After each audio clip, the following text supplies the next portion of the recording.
Hi students, நம்ம last கிளாஸ்ல history 8th chapter nationalism Gandhian phase அந்த சாப்டர் பார்த்தோம். இன்னைக்கு இந்த கிளாஸ்ல நம்ம என்ன பார்க்க போறோம்னா நெக்ஸ்ட் சாப்டர், அதாவது unit number 9 freedom struggle in Tamil Nadu. So தமிழ்நாட்டில் ஃப்ரீடம் ஸ்ட்ரகிள், நம்மளோட இண்டிபெண்டன்ஸுக்காக நடந்த அந்த ஃப்ரீடம் ஸ்ட்ரகிள் வந்துட்டு எப்படி இருந்தது, யார் யார் வந்துட்டு என்னென்ன கான்ட்ரிபியூட் பண்ணினாங்க அப்படிங்கிறத வந்துட்டு இந்த சாப்டரில் நம்ம பார்ப்போம். ஸோ எப்படி வந்துட்டு இந்த டிஸொபீடியன்ஸ் மூமெண்ட், அதாவது காந்தி வந்துட்டு கொண்டு வந்த சுதேசி மூமெண்ட், டிஸொபீடியன்ஸ் மூமெண்ட், அந்த சால்ட் சத்தியாகிரகா, இது எல்லாமே எப்படி வந்துட்டு தமிழ்நாட்டில் இருக்கக்கூடிய லீடர்ஸ் வந்துட்டு அதை லீட் பண்ணாங்க அப்படின்னு எல்லாமே வந்துட்டு இந்த சாப்டரில் பார்ப்போம். ஸோ நம்ம இப்போ இந்த வீடியோவில் என்ன பார்க்க போகிறோம் அப்படின்னா, இந்த சாப்டர் அதாவது யூனிட் நம்பர் 9 இருக்கக்கூடிய 2 மார்க்ஸ் கொஸ்டின்ஸும் ஒரு டீட்டெயில் ஆன்சரும் தான் வந்துட்டு இந்த கிளாஸில் நம்ம பார்க்க போகிறோம். Unit number 9 freedom struggle in Tamil Nadu. பாருங்கள், புக் பேக்கில் இருக்குது, பேஜ் நம்பர் 114 இருக்குது. 3 brief answers and first detail தான் வந்துட்டு இந்த கிளாஸில் நம்ம பார்க்க போகிறோம். என்னென்ன கொஸ்டின் பார்க்க போகிறோன்னா, list of the contribution of moderators, அதாவது மாடரேட்ஸோட கான்ட்ரிபியூஷன் என்ன, அதாவது நம்மளோட இந்தியன் இண்டிபெண்டன்ஸுக்கு வந்துட்டு மாடரேட்டர்ஸோட கான்ட்ரிபியூஷன்ஸ் என்ன, அதை லிஸ்ட் பண்ணுங்க அப்படின்னு கேட்குறாங்க. இதுதான் ஃபஸ்ட் கொஸ்டின். செகண்ட் கொஸ்டின் பாருங்கள், write a note on Tirunelveli uprising. So Tirunelveli அப்ரைசிங்கை பற்றினா ஒரு ஷார்ட் நோட் கொடுங்க அப்படின்னு கேட்குறாங்க. Second one. Third one is, what is the contribution of Annie Besant to India's freedom struggle. So நம்மளோட ஃப்ரீடம் ஸ்ட்ரகிள், இந்தியாவோட freedom ஸ்ட்ரகிளுக்கு அன்னி பெசன்ட்டோட கான்ட்ரிபியூஷன் என்ன, அவங்க என்னென்னலாம் பண்ணாங்க ஃப்ரீடம் ஸ்ட்ரகிளில் அப்படின்னு கேட்குறாங்க. இதான் தேர்டு கொஸ்டின். ஸோ இதில் இந்த மூணுமே வந்துட்டு 2 மார்க்ஸ், அதாவது ப்ரீஃப் ஆன்சர்ஸ். ஸோ அது இல்லாமல் என்ன பார்க்க போகிறோன்னா, ஃபஸ்ட்டு டீட்டெயில் ஆன்சர் என்னென்னா, discuss the response to the Swadeshi movement in Tamil Nadu. So Swadeshi மூமெண்ட்டுங்கிறது ஆல் ஓவர் இந்தியாவில் வந்துட்டு நடந்தது. ஸோ தமிழ்நாட்டில் அதுக்கு என்ன ரெஸ்பான்ஸ் இருந்தது, எந்த அளவில் அந்த மூமெண்ட் வந்துட்டு நடந்தது அப்படின்னு கேட்குறாங்க. இதான் ஃபஸ்ட் டீட்டெயில். ஸோ இந்த 4 கொஸ்டின்ஸ்னால் நம்ம இன்றைக்கி கிளாஸில் பார்க்க போகிறோம். So first question, list out the contribution of the moderates. So மாடரேட்ஸோட கான்ட்ரிபியூஷன் என்ன நம்மளோட இந்தியாவோட ஃப்ரீடம் ஸ்ட்ரகிளுக்கு அப்படின்னு கேட்குறாங்க. இதான் வந்துட்டு ஃபஸ்ட் கொஸ்டின். ஸோ அதோட ஆன்சர் இங்கே இருக்குது பாருங்கள். The moderates exposed the liberal claims of the British. So இந்த மாடரேட்ஸ் என்ன பண்ணாங்க, பிரிட்டிஷோட லிபரல் கிளைம்ஸ், அதாவது அவங்க பண்ண தப்பு எல்லாத்தையுமே வந்துட்டு எக்ஸ்போஸ் பண்ணாங்க, பீப்புள் கிட்ட எக்ஸ்போஸ் பண்ணாங்க. அதான் வந்துட்டு ஃபர்ஸ்ட் பாயிண்ட். செகண்ட் பாயிண்ட் பாருங்கள், they exposed how the British exploited India and their hypocrisy in the following democratic principles in England. So அவங்க எதை எக்ஸ்போஸ் பண்ணாங்க அப்படின்னா வந்துட்டு, பிரிட்டிஷ் எப்படி நம்மளோட இந்தியாவில் இருந்த வெல்த் எல்லாத்தையுமே வந்துட்டு எக்ஸ்ப்ளாய்ட், அதாவது அழிச்சாங்க. அதே மாதிரி அவங்க ஹைப்போக்ரைசி அப்படிங்கிறது வந்துட்டு நயவஞ்சகம்னு சொல்லிட்டு தமிழில் சொல்லுவாங்க. அவங்க எப்படி வந்துட்டு இங்கிலாண்டில் இருக்கக்கூடிய டெமோக்ராட்டிக் பிரின்சிபல்ஸை வந்துட்டு நம்ம இந்தியாவில் ஃபாலோ பண்ண வச்சாங்க, அவங்களோட நயவஞ்சகம்னு சொல்லுவாங்க. அது எல்லாத்தையுமே இந்த மாடரேட்ஸ் வந்துட்டு எக்ஸ்போஸ் பண்ணாங்க. They imposed an unrepresentative government in the colonies. So காலனிஸில் அவங்க என்ன பண்ணாங்க, அன்ரெப்ரசன்டேட்டிவ் கவர்மெண்ட்டை வந்துட்டு இம்போஸ் பண்ணாங்க அப்படிங்கிறாங்க. So list of the contributions of moderates அப்படின்னு பார்க்கும்போது 3 கான்ட்ரிபியூஷன் அவங்க பண்ணியிருக்காங்க. ஃபஸ்ட்டு அவங்க எதை எக்ஸ்போஸ் பண்ணுறாங்கன்னா, இந்த பிரிட்டிஷோட லிபரல் கிளைம்ஸ், அதாவது அவங்க என்னென்ன தப்பெல்லாம் பண்ணுறாங்க அப்படின்னு சொல்லிட்டு ஃபஸ்ட்டு வந்துட்டு அவங்க எக்ஸ்போஸ் பண்ணுறாங்க. அதே மாதிரி பிரிட்டிஷ் வந்துட்டு நம்ம இந்தியாவோட வெல்த்தை வந்துட்டு எப்படி வந்துட்டு எக்ஸ்ப்ளாய்ட் பண்ணாங்க, அழிச்சாங்க. அதே மாதிரி அவங்களோட ஹைப்ரோக்ரஸி, அதாவது அவங்களோட நயவஞ்சகம் மூலமா நம்மளை வந்துட்டு எப்படி வந்துட்டு இங்கிலாண்டில் இருக்கக்கூடிய டெமோக்ராட்டிக் பிரின்சிபல்ஸை வந்துட்டு ஃபாலோ பண்ண வச்சாங்க அப்படிங்கிறத எக்ஸ்போஸ் பண்ணுறாங்க. அதே மாதிரி அவங்க என்ன இம்போஸ் பண்ணுறாங்க அப்படின்னா, அன்ரெப்ரசன்டேட்டிவ் கவர்மெண்ட், அவங்க ரூல் பண்ணுறக்கூடிய காலனிஸில் அன்ரெப்ரசன்டேட்டிவ் கவர்மெண்ட்டை வந்து அவங்க இம்போஸ் பண்ணுறாங்க. ஸோ இந்த 3 விஷயத்தையும் வந்துட்டு இந்த மாடரேட்ஸ் வந்துட்டு எக்ஸ்போஸ் பண்ணாங்க பீப்புளுக்கு அப்படின்னு சொல்கிறாங்க. ஸோ இதான் வந்துட்டு ஃபஸ்ட் கொஸ்டின். செகண்ட் கொஸ்டின் பாருங்கள், write a note on the Tirunelveli uprising. So Tirunelveli அப்ரைசிங்கை பற்றினா ஒரு சின்ன ஒரு ப்ரீஃப் நோட் கொடுங்க அப்படின்னு கேட்குறாங்க. இதான் வந்துட்டு செகண்ட் கொஸ்டின். ஸோ பாருங்கள், இதான் வந்துட்டு செகண்ட் கொஸ்டினோட answer. VOC joined with Subramani Siva in organizing the mill workers in Thoothukadi and Tirunelveli. So VO Chidambaran, VOC அப்படிங்கிறது வந்துட்டு VO Chidambaran அவர் வந்துட்டு யார் கூட ஜாயின் பண்ணுறாரு அப்படின்னா சுப்பிரமணிய சிவா கூட ஜாயின் பண்ணுறாரு. எதுக்கு அப்படின்னா ஆர்கனைஸ், அதாவது மில்ல வேலை பார்க்குற மில் ஒர்க்கர்ஸ் எல்லாத்தையும் ஆர்கனைஸ் பண்ணுறாங்க. எங்கே அப்படின்னா தூத்துக்குடி அண்ட் திருநெல்வேலியில் இருக்கக்கூடிய மில் ஒர்க்கர்ஸ் எல்லாத்தையும் ஆர்கனைஸ் பண்ணுறாங்க. VOC and Subramania Shiva who organized a public meeting to celebrate the release of Bipin were arrested. So இவங்க என்ன பண்ணுறாங்க, இந்த VOCயும் சுப்பிரமணிய சிவாவும் ஒரு பப்ளிக் மீட்டிங்கை வந்துட்டு ஆர்கனைஸ் பண்ணுறாங்க. அதாவது மில் ஒர்க்கர்ஸை வச்சு ஒரு பப்ளிக் மீட்டிங்கை வந்துட்டு ஆர்கனைஸ் பண்ணுறாங்க. எதுக்காகனா செலிப்ரேட் பண்ணுறக்காக. அதாவது பிபின் வந்துட்டு அரெஸ்ட் பண்ணிட்டாங்க, பிபின் அப்படிங்கிறவங்க வந்துட்டு அரெஸ்ட் பண்ணிட்டாங்க. ஸோ அதை வந்துட்டு செலிப்ரேட் பண்ணுறக்காக பப்ளிக் மீட்டிங் அரேஞ்ச் பண்ணுறாங்க. The two leaders were charged with the sedition and sentenced into the rigorous imprisonment. So அப்படி அவங்க பண்ணுறதுனால என்ன பண்ணுறாங்க, அந்த லீடர்ஸை வந்துட்டு அரெஸ்ட் பண்ணிடுறாங்க. ரொம்ப ரிக்ரஸ்னால் வந்துட்டு ரொம்ப கொடூரமாக அவங்கள வந்துட்டு ப்ரிசன், அதாவது ஜெயிலில் வந்துட்டு போட்டுடுறாங்க. Initially, VOC was given a draconian sentence of 2 life imprisonments. அதாவது ரெட்டை ஆயுள் தண்டனைன்னு சொல்லுவாங்களா, அதான் வந்துட்டு 2 life imprisonment.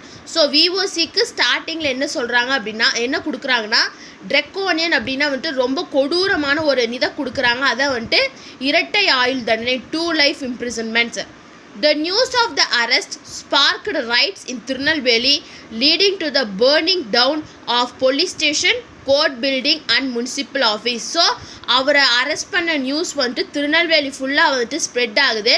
ஸோ அப்படி ஸ்ப்ரெட் ஆகும்போது திருநெல்வேலியில் இருக்கக்கூடிய பீப்புள்ஸ் என்ன பண்ணுறாங்கன்னா police station, court building, municipal office எல்லாத்துக்கும் வந்துட்டு எல்லாத்தையும் பேர்ன் பண்ணுறாங்க. அது எல்லாத்துக்கும் வந்துட்டு தீ வைக்கிறாங்க. It led to the death of 4 people in the police firing. So அதனால என்ன ஆகுது, 4 people, அதாவது அவங்க தீ வைக்கும் போது போலீஸ் வந்துட்டு ஃபயர் பண்ணுறாங்க. அதில் வந்துட்டு 4 பேர் வந்துட்டு இறந்துடுறாங்க அப்படின்னு சொல்கிறாங்க. ஸோ ஃபஸ்ட்டு பாயிண்ட் வந்துட்டு VOC வந்துட்டு சுப்பிரமணிய சிவா கூட ஜாயின் பண்ணி ஒரு பப்ளிக் மீட்டிங் வந்துட்டு ஆர்கனைஸ் பண்ணுறாங்க. திருநெல்வேலி தூத்துக்குடியில் இருக்கக்கூடிய மில் ஒர்க்கர்ஸ் எல்லாம் சேர்த்து ஒரு பப்ளிக் மீட்டிங் ஆர்கனைஸ் பண்ணுறாங்க. எதுக்கு அப்படின்னா வந்துட்டு செலிப்ரேட் பண்ணுறாங்க. அதாவது பிபினை ரிலீஸ் பண்ணுறது மூலமா, அவங்கள அரெஸ்ட் பண்ணது மூலமா அதை வந்துட்டு செலிப்ரேட் பண்ணுறாங்க. ஸோ அதனால இந்த 2 லீடர்ஸையும் வந்துட்டு இம்ப்ரிசன், அதாவது ஜெயிலில் போட்டுடுறாங்க. ஸோ VO சிதம்பரனாருக்கு வந்துட்டு ஃபஸ்ட் ஸ்டார்டிங்கில் என்ன கொடுக்குறாங்கன்னா இரட்டை ஆயுள் தண்டனை, அதாவது 2 life imprisonment கொடுக்குறாங்க. ஸோ அவர் அரெஸ்ட் பண்ண நியூஸ் வந்துட்டு திருநெல்வேலி ஃபுல்லாக ஸ்ப்ரெட் ஆகுது. ஸோ அப்படி ஸ்ப்ரெட் ஆகும்போது என்ன நடக்குதுன்னா police station, court building and municipal office இது எல்லாத்துக்கும் பீப்புள் வந்துட்டு அதுக்கு எல்லாத்துக்கும் தீ வைக்கிறாங்க. ஸோ இதனால வந்துட்டு போலீஸ் இப்படியெல்லாம் பண்ணும்போது போலீஸ் ஃபயரிங் பண்ணுறாங்க. அப்படி ஃபயர் நடத்தும் போது அந்த ஃபயரிங்கில் வந்துட்டு 4 people வந்துட்டு இறந்துடுறாங்க அப்படின்னு சொல்கிறாங்க. ஸோ இதுதான் வந்துட்டு திருநெல்வேலி அப்ரைசிங்கோட ஆன்சர். அதாவது ஒரு ஷார்ட் நோட்டு. இதான் வந்துட்டு second one answer. Third question பாருங்கள். What is the contribution of Annie Besant to India's freedom struggle? So இந்தியாவோட ஃப்ரீடம் ஸ்ட்ரகிளுக்கு வந்துட்டு அன்னி பெசன்ட்டோட கான்ட்ரிபியூஷன் என்ன, அவங்க என்ன கான்ட்ரிபியூட் பண்ணாங்க ஃப்ரீடம் ஸ்ட்ரகிளுக்கு அப்படின்னு கேட்குறாங்க. இதுதான் வந்துட்டு third question. So the answer இங்கே இருக்குது. அன்னி Besant started Home Rule League in 1916 and carried forward the demand for home rule all over India. So Annie Besant வந்து என்ன ஸ்டார்ட் பண்ணாங்க அப்படின்னா ஹோம் ரூல் லீகை வந்துட்டு 1916 வந்துட்டு ஸ்டார்ட் பண்ணாங்க. ஸ்டார்ட் பண்ணி என்ன டிமாண்டை ஃபார்வர்ட் முன்னாடி வைக்கிறாங்கன்னா ஆல் ஓவர் இந்தியாவில் வந்துட்டு ஹோம் ரூல், அதாவது வந்துட்டு வீட்டு விதி அப்படின்னு சொல்லுவாங்க, அது வந்துட்டு இருக்கணும்னு சொல்லிட்டு அவங்க வைக்கிறாங்க. ஸோ அன்னி பெசன்ட் தான் வந்துட்டு ஹோம் ரூல் லீகை 1960 ஸ்டார்ட் பண்ணியிருக்காங்க. She started the news papers new India and Commonwealth to carry forward her agenda. So வந்துட்டு அவங்க வந்துட்டு 2 நியூஸ் பேப்பர் வந்து ஸ்டார்ட் பண்ணுறாங்க. என்னென்னா நியூ இண்டியா அப்படிங்கிற நியூஸ் பேப்பரும் காமன்வெல்த் அப்படிங்கிற நியூஸ் பேப்பரையும் ஆரம்பிக்கிறாங்க. எதுக்கு அப்படின்னா அவங்களுக்கு தேவையான அந்த அஜெண்டா வந்துட்டு முன்னாடி வைக்கிறக்காக, ஒரு ஃபார்வர்ட் கொண்டு வரக்காக அந்த 2 நியூஸ் பேப்பரையும் அவங்க ஸ்டார்ட் பண்ணுறாங்க. She remarked better bullock carts and freedom than a train de luxe with subjection. அதாவது வந்துட்டு பெட்டர் புல்லக் கார்க், அதாவது வந்துட்டு நல்ல ஒரு புல்லக் கார்க்கும் நம்மளோட ஃப்ரீடம் அந்த ட்ரெயினும் வந்துட்டு ஒன்று தான் அப்படின்னு சொல்கிறாங்க. அதான் சொல்கிறாங்க she remarked better bullock carts and freedom than a train de luxe with subjection அப்படின்னு சொல்லியிருக்காங்க. Students joined the movement in large numbers who were trained in the home rule classes. ஸோ இந்த ஹோம் ரூல் லீக்ல வந்துட்டு நிறைய ஸ்டூடெண்ட்ஸ் வந்து join பண்ணுறாங்க. So அவங்களாம் எங்கே ட்ரெயின் ஆனாங்கன்னா இந்த ஹோம் ரூல் கிளாஸஸில் வந்துட்டு ட்ரெயின் ஆனாங்க. they were formed into boy scouts and volunteer troops. So என்னவா ரெண்டு டீமாக வந்துட்டு பிரிஞ்சிருந்தாங்க. என்னென்னா பாய் ஸ்கவுட்ஸ் அண்ட் வாலண்டியர் ட்ரூப்ஸ்னு ரெண்டாக இருந்தாங்க. they played a key role in organizing the working classes by forming trade unions. So வந்துட்டு இவங்க வந்துட்டு ஒரு கீ ரோல், அதாவது வந்துட்டு ஒர்க்கிங் கிளாஸஸை ஆர்கனைஸ் பண்ணுறது எதுக்காகனா ட்ரேட் யூனியன்ஸை ஃபார்ம் பண்ணுறதுக்காக இந்த ஒர்க்கிங் கிளாஸஸை வந்துட்டு ஆர்கனைஸ் பண்ணுறதுல இந்த அன்னி பெசன்ட் வந்து ஒரு முக்கியமான காரணம். they also succeeded in improving their working condition and made them a part of the struggle for the freedom. So அதே மாதிரி இந்த ரெண்டு ட்ரூப்ஸ், அதாவது பாய் ஸ்கவுட்ஸ் அண்ட் வாலண்டியர் ட்ரூப்ஸ், இவங்க ரெண்டு பேர்த்தையும் வந்துட்டு இம்ப்ரூவ் பண்ணுறாங்க. அவங்களோட ஒர்க்கிங் கண்டிஷனில் இம்ப்ரூவ் பண்ணி ஃப்ரீடம் ஸ்ட்ரகிளுக்கு அவங்கள ஒரு பார்ட்டாகவே, ஒரு அங்கமாகவே இவங்க வந்துட்டு கொண்டு வந்துடுறாங்க அப்படின்னு சொல்கிறாங்க. ஸோ இந்த 4 பாயிண்ட்ஸ் தான் வந்துட்டு அன்னி பெசன்ட் வந்துட்டு நம்ம இந்தியாவோட ஃப்ரீடம் ஸ்ட்ரகிளுக்கு கான்ட்ரிபியூட் பண்ணாங்க அப்படின்னு சொல்லியிருக்காங்க. இதுதான் வந்துட்டு 3rd கொஸ்டின். ஸோ நம்ம 3 கொஸ்டின் ப்ரீஃப் ஆன்சர்ஸ் பார்த்துட்டோம். Next we will move on to detail answer. First detail, discuss the response to the swadeshi movement in Tamil Nadu. So தமிழ்நாட்டில் சுதேசி மூமெண்ட்டுக்கு இருந்த ரெஸ்பான்ஸ் என்ன? ஸோ சுதேசி மூமெண்ட் அப்படிங்கிறது வந்துட்டு ஆல் ஓவர் இந்தியாவில் நடந்தது.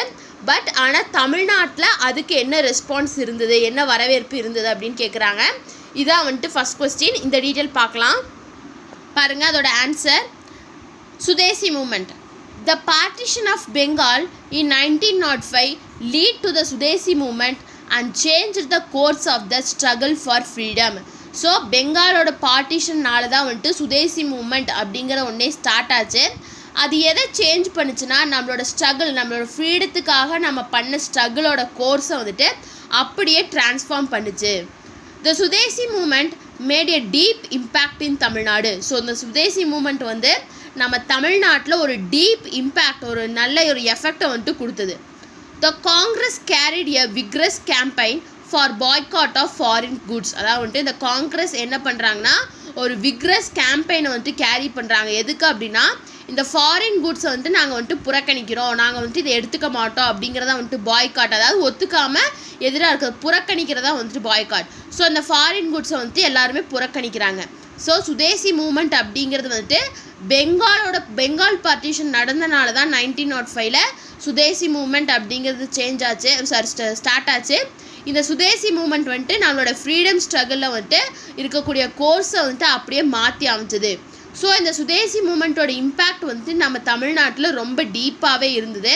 ஸோ இந்த காங்கிரஸ் என்ன பண்ணுறாங்கன்னா ஒரு கேம்பெயின் ஆரம்பிக்கிறாங்க. எதுக்கு அப்படின்னா இந்த ஃபாரின் குட்ஸ், அந்த பாய்காட், அதாவது ஃபாரின் குட்ஸை நாங்கள் ஒத்துக்க மாட்டோம், புறக்கணிக்கிறோம் அப்படின்னு இது பண்ணுறதுக்காக ஒரு கேம்பெயின் வந்துட்டு ஆரம்பித்தாங்க. ஸோ இதான் first one. Second, response in Tamil Nadu. So தமிழ்நாட்டில் இந்த சுதேசி மூமெண்ட்டுக்கு என்ன ரெஸ்பான்ஸ் இருந்தது? V O. Chidambaranar, V. சக்கரையார், Subramania Bharathi and Surendranath Arya were some of the prominent leaders in Tamil Nadu. So தமிழ்நாட்டில் இந்த சுதேசி மூமெண்ட்டுக்கு வந்துட்டு அதை லீட் பண்ண ப்ராமினென்ட் லீடர்ஸ் யாருன்னா V O. Chidambaranar, V. சக்கரையார், Subramania Bharathi and Surendranath Arya. So இவங்க 4 பேர் தான் வந்துட்டு தமிழ்நாட்டில் நடந்த சுதேசி மூமெண்ட்டை வந்துட்டு லீட் பண்ணாங்க. Public meetings attended by the thousands of people were organized in various parts of Tamil Nadu. So public meeting யார் அட்டன் பண்ணாங்கன்னா நிறைய thousands of people வந்துட்டு அட்டன் பண்ணாங்க. இந்த மீட்டிங், இந்த பப்ளிக் சுதேசி மூமெண்ட்டை பற்றின பப்ளிக் மீட்டிங் வந்துட்டு தமிழ்நாட்டில் இருக்கக்கூடிய நிறைய வேரியஸ் பார்ட்ஸில் வந்துட்டு ஆர்கனைஸ் ஆச்சு. Subramania Bharathi's patriotic songs were especially important in stirring patriotic emotions. So Subramania பாரதியா நமக்கு எல்லாரும் தெரியும், ரொம்ப தேசப்பற்று மிக்க பாடல்கள் எல்லாம் பாடுவார். ஸோ அவரோட அந்த பேட்ரியாட்டிக் சாங்ஸ் தான் ஒவ்வொரு இந்தியனோட மனசுலையும் வந்துட்டு பேட்ரியாட்டிக் எமோஷன்ஸை வந்துட்டு கொண்டு வந்துச்சு அப்படிங்கிறாங்க. Swadeshi Mitran and India were prominent journals. So Swadeshi மித்திரனும் இந்தியா, இந்த ரெண்டும் தான் வந்துட்டு ரொம்பவே முக்கியமான ஜேர்னலாக இருந்தது. The extremist leader Bipin Chandrapal toured Madras and delivered lectures which inspired the youth. அதாவது வந்துட்டு எக்ஸ்ட்ரீமிஸ்ட், அதாவது பிபின் சந்திரபால், அதாவது வந்துட்டு அவரை அரெஸ்ட் பண்ணியிருந்தாங்க. அவங்கள ரிலீஸ் பண்ணுறக்காக விஓ சிதம்பரனாரும் சுப்பிரமணிய சிவாவும் வந்துட்டு செலிப்ரேட் பண்ணுறதுக்காக ஆர்கனைஸ் பண்ணாங்கன்னு பார்த்தோம்ல, அவர் தான் வந்துட்டு இந்த பிபின் சந்திரபால். ஸோ இந்த பிபின் சந்திரபால் என்ன பண்ணுறாருன்னா ஒரு லெக்சரை வந்துட்டு டெலிவர் பண்ணுறாரு, லெக்சர் கொடுக்குறாரு. அந்த லெக்சரை வந்துட்டு யூத் வந்துட்டு அந்த லெக்சர்னால நம்ம இந்தியாவில் இருக்க நிறைய யூத் வந்துட்டு இன்ஸ்பயர் ஆனாங்க. Students and youth participated widely இந்த சுதேசி மூமெண்ட். ஸோ ஸ்டூடெண்ட்ஸ் ஆகட்டும் யூத் இவங்க 2 பேருமே வந்துட்டு இந்த சுதேசி மூமெண்ட்டில் ரொம்ப ஆக்டிவாக பார்ட்டிசிபேட் பண்ணாங்க அப்படிங்கிறாங்க. ஸோ தமிழ்நாட்டோட ரெஸ்பான்ஸ் அப்படின்னு பார்க்கும்போது தமிழ்நாட்டில் நடந்த சுதேசி மூமெண்ட்டை 4 பேர் வந்துட்டு லீட் பண்ணாங்க. யார் அப்படின்னா VO Chidambaranar, V சக்கரையார், Subramania Bharathi and Surendranath Arya. So இவங்க 4 பேரும் நம்ம தமிழ்நாட்டில் நடந்த சுதேசி மூமெண்ட்டை லீட் பண்ணாங்க. ஸோ பப்ளிக் மீட்டிங்ஸ் நடந்தது. எங்கன்னா நம்ம தமிழ்நாட்டில் இருக்கக்கூடிய டிஃப்ரெண்ட் பார்ட்ஸில் வந்துட்டு பப்ளிக் மீட்டிங்ஸ் நடந்தது. ஸோ சுப்பிரமணிய பாரதியாரோட பேட்ரியாட்டிக் சாங்ஸ் தான் வந்துட்டு ஒவ்வொரு இந்தியன் ஸ்கூலில் இருக்கக்கூடிய பேட்ரியாட்டிக் எமோஷனை வந்துட்டு தூண்டுச்சு. ஸோ இந்த டைமில் வந்துட்டு 2 ப்ராமினன்ட் ஜேர்னல்ஸ் இருந்தது. என்னென்னா சுதேசி மித்திரன் அண்ட் இந்தியான்னு சொல்லிட்டு 2 ப்ராமினன்ட் ஜேர்னல்ஸ் வந்துட்டு இருந்தது. ஸோ பிபின் சந்திரபால் என்ன பண்ணுறாருன்னா ஒரு லெக்சரை வந்துட்டு டெலிவர் பண்ணுறாரு. ஸோ அந்த லெக்சரை வந்துட்டு அந்த லெக்சர்னால யூத் வந்துட்டு அதிகமாக வந்துட்டு இன்ஸ்பயர் ஆனாங்க. ஸோ ஸ்டூடெண்ட்ஸும் யூத்தும் வந்துட்டு ஆக்டிவாக வந்துட்டு இந்த சுதேசி மூமெண்ட்டில் வந்துட்டு பார்ட்டிசிபேட் பண்ணாங்க அப்படின்னு சொல்கிறாங்க. ஸோ தமிழ்நாட்டில் இதோட ரெஸ்பான்ஸ். நெக்ஸ்ட்டு பாருங்கள், Swadeshi steam navigation company. One of the most enterprising acts in the pursuance of Swadeshi was the launching of Swadeshi steam navigation company at Thoothukudi by V O Chidambaranar. So இந்த மூமெண்ட்டோட ரொம்ப முக்கியமான ஒரு நிதி என்னென்னா லான்ச் பண்ணுறாங்க. அதாவது வந்துட்டு சுதேசி ஸ்டீம் நேவிகேஷன் கம்பெனின்னு ஒரு கம்பெனியை வந்துட்டு லான்ச் பண்ணுறாங்க. எங்கே அப்படின்னா தூத்துக்குடியில். யார் லான்ச் பண்ணுறா அப்படின்னா விஓ சிதம்பரனார் வந்துட்டு லான்ச் பண்ணுறாரு. He purchased 2 ships Gallia and Lawoe and plied them between Thoothukudi and Colombo. So வந்துட்டு அவர் 2 ஷிப்ஸை வந்துட்டு பர்ச்சேஸ் பண்ணுறாரு. அந்த 2 ஷிப்ஸ் பேர் தான் என்ன அப்படின்னா கேலியா அண்ட் லாவோ அப்படிங்கிறது ஒரு 2 ஷிப்பு. அதை வந்துட்டு அவர் எங்கே கொண்டு போய் வைக்கிறாருன்னா தூத்துக்குடிக்கும் கொலம்போக்கும் நடுவில் கொண்டு போய் அதை நிறுத்துறாரு. Due to cutthroat competition from the European company and blatantly partition role played by the government, VO's efforts ended in failure. ஆனால் வந்துட்டு இந்த கம்பெனியோட காம்படிஷன், யூரோப்பியன் கம்பெனியோட காம்படிஷனும் இந்த நம்மளோட கவர்மெண்ட் ப்ளே பண்ண ஒரு சதித்தனமான ஒரு செயல்னாலே வந்துட்டு விஓ சிதம்பரனோட எஃபெக்ட் வந்துட்டு ஃபெயிலியர் ஆகுது அப்படின்னு சொல்கிறாங்க. ஸோ இதான் வந்துட்டு சுதேசி ஸ்டீம் நேவிகேஷன் கம்பெனி. அதாவது இந்த சுதேசி மூமெண்ட்டில் ரொம்ப முக்கியமான மோஸ்ட் என்டர்பிரைசிங் ஆக்ட் என்ன அப்படின்னா வந்துட்டு இந்த நேவிகேஷனை கம்பெனியை வந்துட்டு லான்ச் பண்ணுறதா என்னென்னா சுதேசி ஸ்டீம் நேவிகேஷன் கம்பெனியை வந்துட்டு தூத்துக்குடியில் விஓ சிதம்பரனார் வந்துட்டு லான்ச் பண்ணுறாங்க. 2 ஷிப் வாங்குறாங்க. அந்த 2 ஷிப் பேர் என்ன கேலியா அண்ட் லாவோன்னு சொல்லிட்டு 2 ஷிப் வாங்குறாங்க. ஸோ இந்த கம்பெனியோட ஒரு சிவியரான காம்படிஷன், அதே மாதிரி கவர்மெண்ட் ப்ளே பண்ண ஒரு நயவஞ்சகமான ஒரு தந்திரத்தினால இந்த விஓசியோட எஃபர்ட்ஸ் எல்லாமே வந்துட்டு ஃபெயிலியர் ஆகுது. Tirunelveli uprising. VOC and Subramania Siva they organized a public meeting to celebrate the release of Bipin and were arrested. So வந்துட்டு விஓசி சிதம்பரனாரும் சுப்பிரமணிய சிவாவும் வந்துட்டு பப்ளிக் மீட்டிங்கை வந்துட்டு ஆர்கனைஸ் பண்ணுறாங்க. எதுக்காக ஆர்கனைஸ் பண்ணுறாங்க? இந்த பிப்பினோட ரிலீஸ், அதாவது பிபின் சந்திரபாலோட ரிலீஸுக்காக வந்துட்டு அதை செலிப்ரேட் பண்ணுறாங்க. ஸோ அதனால் வந்துட்டு இவங்க அரெஸ்ட்டும் ஆயிடுறாங்க. The 2 leaders were charged with sedition and sentenced to the rigorous imprisonment. Initially, VOC was given a draconian sentence to two life imprisonments. அதான் நம்ம பார்த்தோம். இந்த 2 லீடர்ஸுக்கும் ரொம்ப நிறைய ஒரு ரிக்ரஸான ரொம்ப வைக்ரஸான ஒரு இம்ப்ரிசன்மெண்ட் கிடைக்குது. விஓ சிதம்பரனாருக்கு வந்துட்டு 2 life imprisonment, அதாவது 2 ஆயுள் தண்டனை வந்து கிடைக்குது. The news of the arrest sparked the riots in the Tirunelveli, leading to the burning down of police station, court building and municipal office. So வந்துட்டு இந்த நியூஸ், ஏதாவது விஓ சிதம்பரனாரும் சுப்பிரமணிய சிவாவும் வந்துட்டு அரெஸ்டான நியூஸ் வந்துட்டு திருநெல்வேலி ஃபுல்லாக ஸ்ப்ரெட் ஆகுது. ஸோ அதனால திருநெல்வேலி இருந்த அந்த பீப்புள்ஸ் என்ன பண்ணுறாங்கன்னா police station, court building and municipal office எல்லாத்துக்குமே வந்துட்டு தீ வச்சிட்றாங்க. ஸோ இதனால போலீஸ் ஃபயரிங் நடத்துகிறாங்க. அந்த ஃபயரிங்கில் வந்துட்டு 4 பீப்புள்ஸ் வந்துட்டு இறந்துடுறாங்க அப்படின்னு சொல்கிறாங்க. So these were the response of swadeshi movement in Tamil Nadu. So தமிழ்நாட்டில் நடந்த சுதேசி மூமெண்ட்டுக்கு இப்படி தான் வந்துட்டு ரெஸ்பான்ஸ் இருந்தது அப்படிங்கிறாங்க. ஃபஸ்ட்டு சுதேசி மூமெண்ட் எப்போ ஸ்டார்ட் ஆச்சு, தமிழ்நாட்டில் அதோட ரெஸ்பான்ஸ் என்ன, ஸோ சுதேசி ஸ்டீம் நேவிகேஷன் கம்பெனி அப்படிங்கிறது எப்படி வந்தது, திருநெல்வேலி அப்ரைசிங் அப்படின்னா என்ன அப்படிங்கிறதா வந்துட்டு இந்த கொஸ்டினோட ஆன்சர். ஸோ இந்த டீட்டெயில் ஆன்சர் வந்துட்டு இதோட முடியுது. ஸோ ஸ்டூடெண்ட்ஸ், நம்ம வந்துட்டு இப்போ இந்த வீடியோவில் வந்துட்டு இந்த வீடியோ கிளாஸில் வந்துட்டு 3 கொஸ்டின் ஆன்சர்ஸ், அதாவது 3 ப்ரீஃப் ஆன்சர்ஸும் ஃபஸ்ட்டு டீட்டெயில் ஆன்சரும் பார்த்தோம். உங்களுக்கு இதில் ஏதாச்சும் டவுட் இருந்தால் கமெண்ட் பண்ணுங்கள். பேலன்ஸ் இருக்கக்கூடிய 2 டீட்டெயில் வந்துட்டு நெக்ஸ்ட் வீடியோ கிளாஸில் பார்க்கலாம். ஸோ உங்களுக்கு இதில் ஏதாச்சும் டவுட் இருந்தால் கமெண்ட் பண்ணுங்கள். இந்த வீடியோ கிளாஸ் பிடிச்சிருந்தா லைக் பண்ணுங்கள், ஷேர் பண்ணுங்கள், சப்ஸ்கிரைப் பண்ணுங்கள். தேங்க்யூ.